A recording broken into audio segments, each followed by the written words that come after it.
mentioned earlier that we have Ruth Stewart with us today, and we wanted just to take out a little bit of time to tell you a little bit about her. There's a lot of people here from our church that they're like, who is this lady? And several of you have already said, wow, can she play? We usually have to keep a fire extinguisher nearby, at the convention singing, because the keyboard starts smoking. But Ruth is something else, and I've been going to singing conventions since 1992, and I've always enjoyed hearing her play. So I called her the other day, and if you know Ruth, she doesn't want a lot of attention, and she's very quiet and everything else. So I just wanted to ask you a few questions. Tell me a little bit about growing up and some of your music background. So some of these names you'll recognize, some you may not. But Ruth began playing the piano at the age of 3. She started playing and singing in church at the age of 5. She was fortunate enough to be a part of the glory days of the Southern Shaken Oak Singing Schools and studied under Professor Homer Purcell and gospel songwriter Theodore Sisk of the Sisk Music Company in Toccoa, Georgia. Many of you probably remember some of his songs like Alone in the Garden and Press On It Won't Be Long, which I know probably in the book here today. Soon after, Ruth became the pianist for the Modern Gospel Quartet in Toccoa and did a gospel radio program on WNEG Radio. Is that correct? She attributes her, my words, spunky style on the keyboard to Willard Cade of the Modern Gospel Quartet. Ruth would go on to sing with her sister in a trio and later joined by her husband Joe, known as the Stewart Trio.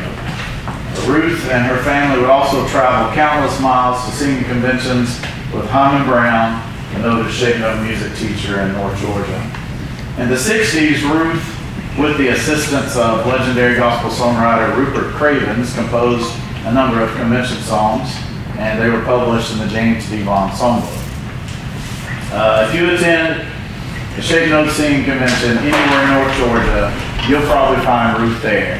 And she's just a pillar in the convention music world, in my opinion.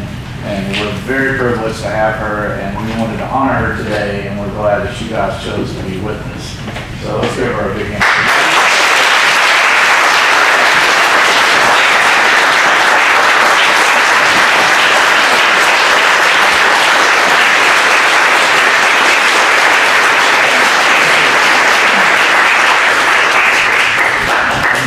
You can be seated. I'm going to read something.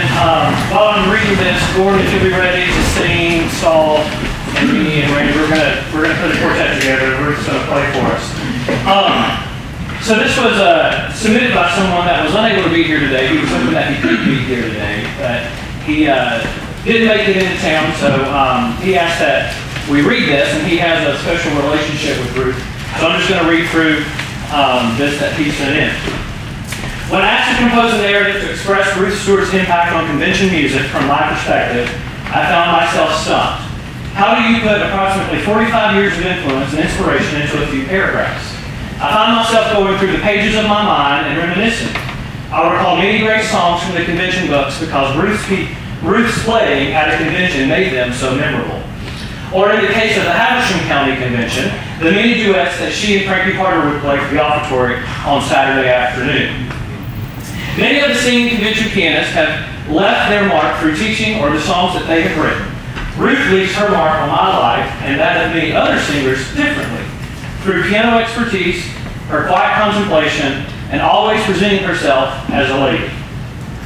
Through the years, I have noticed that Ruth would travel far and wide to attend convention singing. It might not be evident that she was there until you heard the piano begin. Her reputation and abilities have always made her one of the favorites and most in-demand pianists at any singing convention.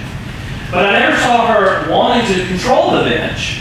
She is always willing to share the task of playing and encourages directors to use other pianists as well.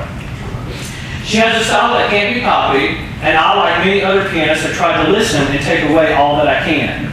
But God-given talent always shines and stands alone. Her sense of tempo and rhythm cannot be matched, and when she is playing, she can make the weakest of directors successful. Through the years, I've had the opportunity to have conversations with Ruth, and I feel that we have developed a friendship. We've spoken many times when new songbooks would be released and discussed the new songs, talking about whether a song needed to be in unit or dual rhythm, or whether some strange chord progression would sing correctly. These simple conversations have taught me more than I can express. But there's another facet to Ruth, and that is her timelessness. Pay attention at the end of the convention and watch the various people that flock to her like moths to a flame. They are of different ages and from many different locations, but all want the same thing: her to play a song so that they can watch her up close. Many have recorded these and published them on Facebook and other social media platforms. Each time the videos are met with a multitude of comments such as, "Wow, that's amazing. I wish I could play like that. Does she teach? What was she doing in the chorus?" And so forth and so on. After all the years of playing dual pianist with Ruth, I can tell by her facial expressions when I have played a run, interlude, or a turnaround that pleases her, or is like what she would have done. She will give a little smile and then drop her head. This happened in October 2023 at the Haversham Convention, and probably is one of my fondest memories. Finally, in these 45 plus years of being acquainted with Ruth, I've never witnessed her seeking men's accolades or vainglory. I believe that she wants to praise God with every key that she hits, and the sounds that everyone enjoys is the proof of that praise. And that was submitted by Alan Mahaffey. Most of you know Alan in the singing world. He's from Kingsport, Tennessee, and he wishes he could be here today, but he sends this narrative instead. We're so glad that you're here with us, and we're going to invite you back to the piano.